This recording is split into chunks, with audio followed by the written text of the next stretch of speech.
Okay, I am now at Ulvenkrysset in Oslo, and Ulvenkrysset means wolf crossing. I'm on a little bit of a morbid quest today. I am going to the cemetery to see if I can find the grave of a dear friend of mine that passed in 2023 due to COVID. I have a map, so I'll just have to figure out where to go. I guess this is one of the larger cemeteries in Oslo, on the east side of Oslo. Quite a big place. I think I know where I have to go.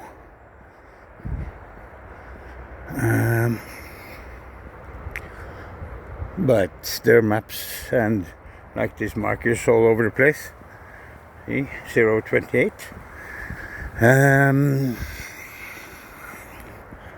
So it shouldn't be that difficult. I don't think I know anybody else laying resting here at Oslo Aker Cemetery, but then again, I don't really know where people goes to rest. It was unfortunate that I didn't get to say goodbye to my friend Kate. We were partners for about 10 years. We met in Cork, Ireland. I was working there around 1999. I was together with her. No, I don't remember. We were together a long time. She moved over to Oslo when I got a new opportunity in Oslo with me, and then we started a life in Oslo.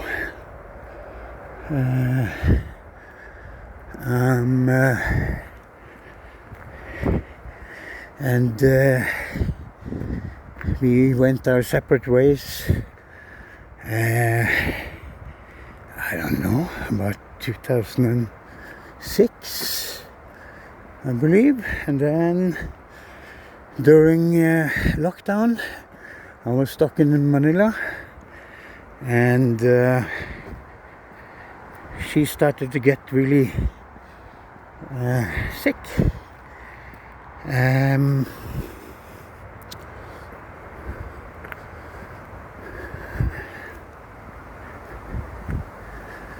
I talked to her a few months before she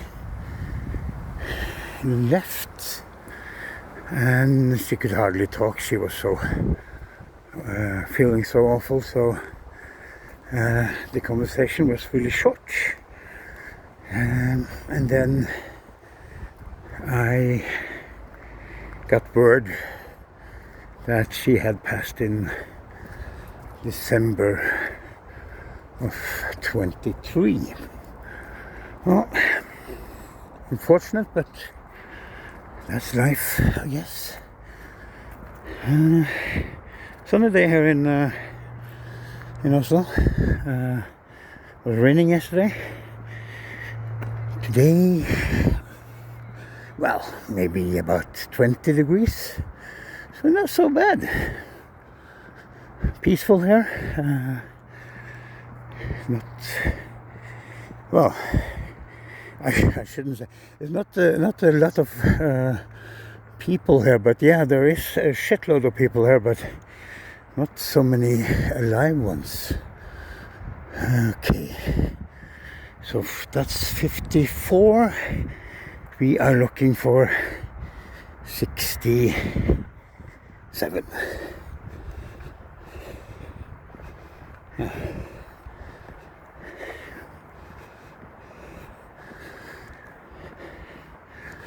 There's quite traditional gravestones there. There's not a lot with, with pictures and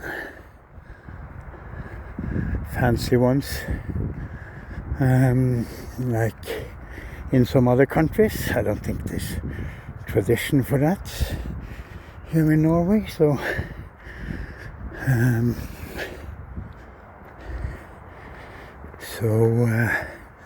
yeah,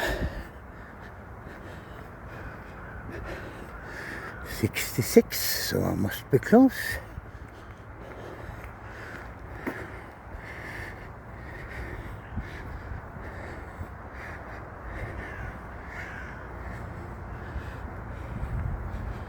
So now I just need to figure out how to count these.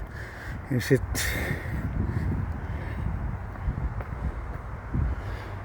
I think it's this row here. 67. Oh, I think I have to look at the map.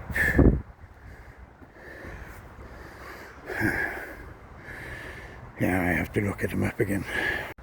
Yeah, so 67, row 8. 1, 2, 3, 4, 5, 6, 7, 8. And plot 10.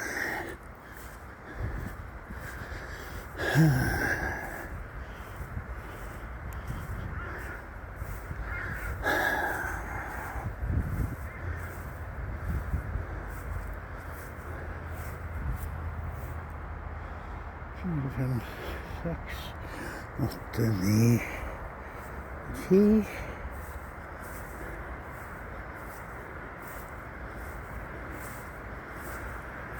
Okay, so I have to start differently.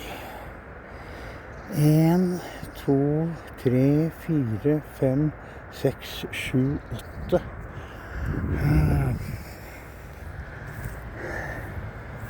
So maybe this row. There's not really a plot number on the actual grave. So, and maybe they didn't put up any stone.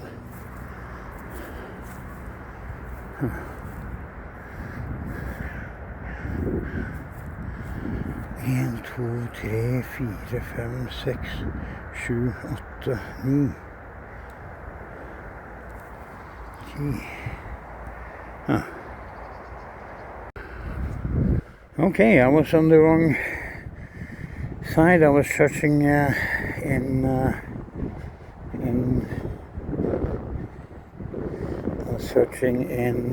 66, but I'm supposed to search in 67.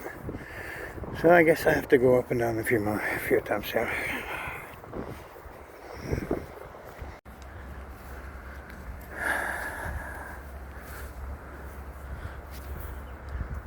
This wasn't easy. Oh. Here you are laying, my friend. Wow.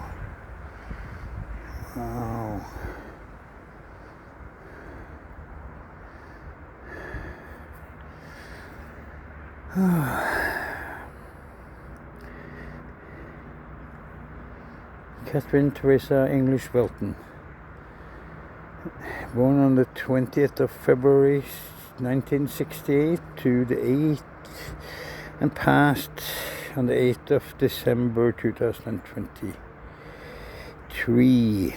Loved and missed.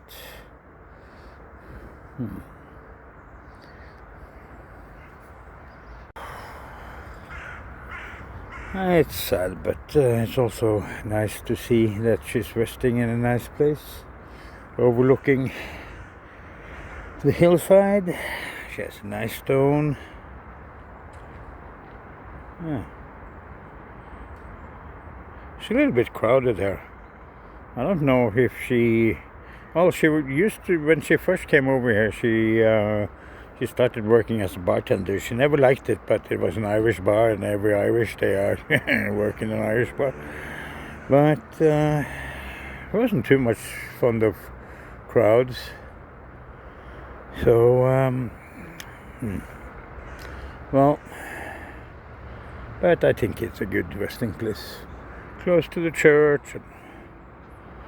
She was Catholic, but I don't think this church is, or cemetery is a Catholic cemetery. But anyway, wow, that's a stone. Wow.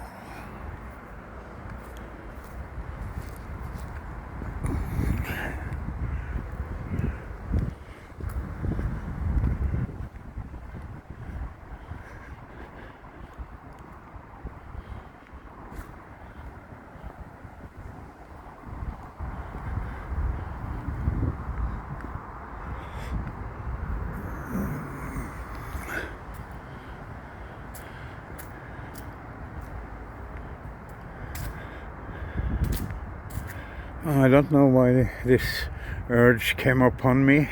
Well, basically, it was my mother who said that, that I should try to find out if she's buried here in Norway.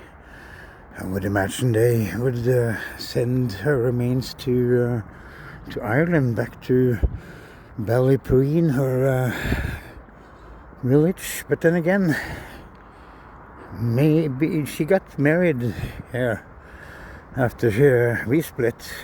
She got married, and then maybe they decided that this place was a place to rest. I don't know. Ballypreen, that's the home of the small potatoes, and also where the former American President Ronald Reagan comes from. Or at least his family comes from there. I don't know if he was born there too. It's in County Tipperary, just outside Cork, southwest, southeast. I forget. I lived there for a year, but getting older and start to forget. Yes, so my mother said I should try to find the grave, and maybe I did because I just buried my father 4 days ago. Well, not buried. He was. We had his funeral. He's going to be cremated and buried on a later date. But so maybe that's why this little urge to do this. Okay. Well, job done. Now we just have to find out how to get out of here. It's like a maze. Dead people. I think it's over there. Can't be sure. But it's a nice place to visit. Peace and quiet.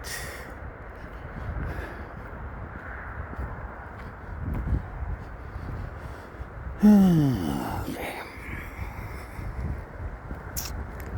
I started on 17, so it must be around here somewhere where I came in. Down here, maybe. I wonder if cemeteries are smoke-free in this country. Now, I don't see any signs, but you never know with these crazy rules. It is in public, but for fuck's sake, you can't really bother these people that's laying around with cigarette smoke. And there's hardly anybody walking around here, so well, I think I can take my chances.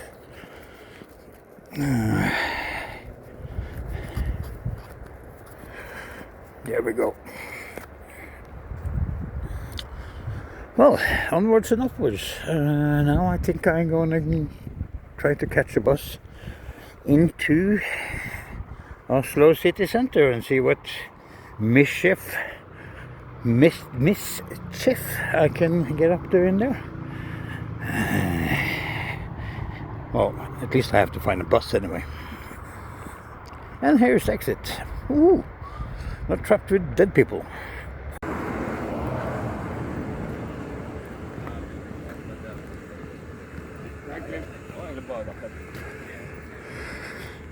Okay, we made it to the edge of the city center by bus from the cemetery, and the weather is so nice, so people are out getting their tan on, sunbathing. A lot of parks here in Oslo, so you can go and relax, have a beer, picnic, just lay around, relax.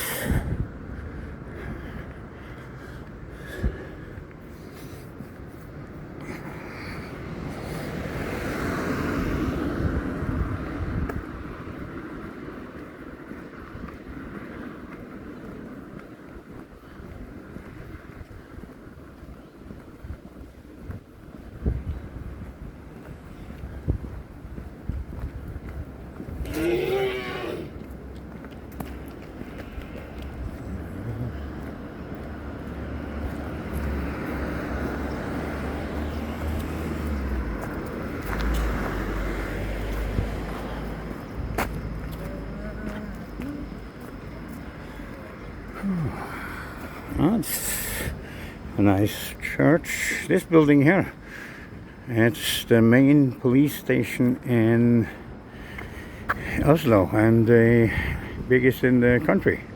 This is where we get our passports here in Oslo. Also, where they do all their investigating.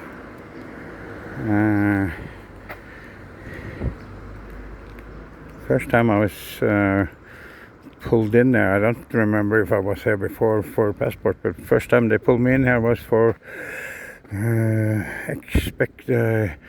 suspected DUI. When I was 18, I was driving my brother down to his work on a Saturday, down this direction, and then it was an old beat up Renault I had,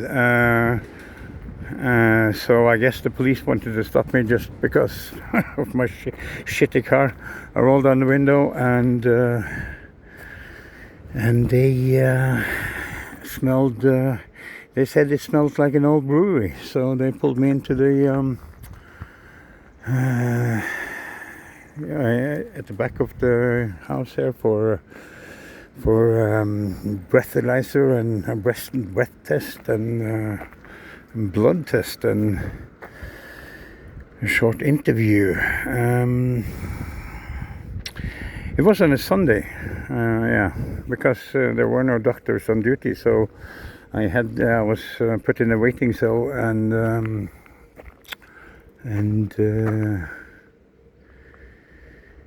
I had to wait for the doctor to come and draw my blood.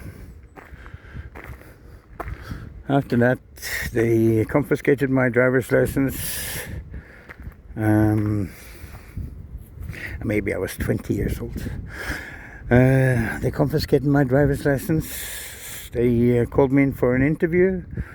So, how many beers did you have the other night, that morning? No, I didn't have any beers that morning. I had the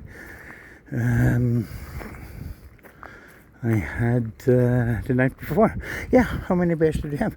Oh, maybe 3 pints, 4 pints. Based on my interview, my blood, I got just under the limit, and I got back my license after 4 months of so-called investigation. Well, I didn't care. I drive perfectly without license, as I do with a license, so I don't need a piece of paper saying that I can drive a car.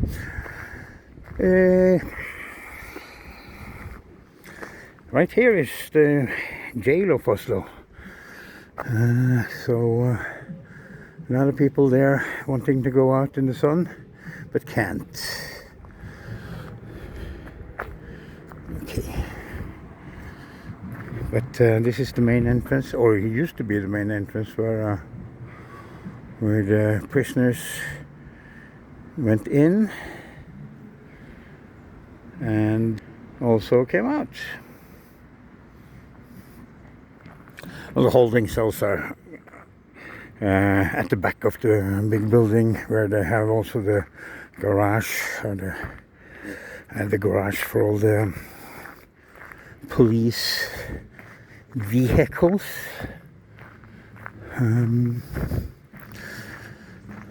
So yeah.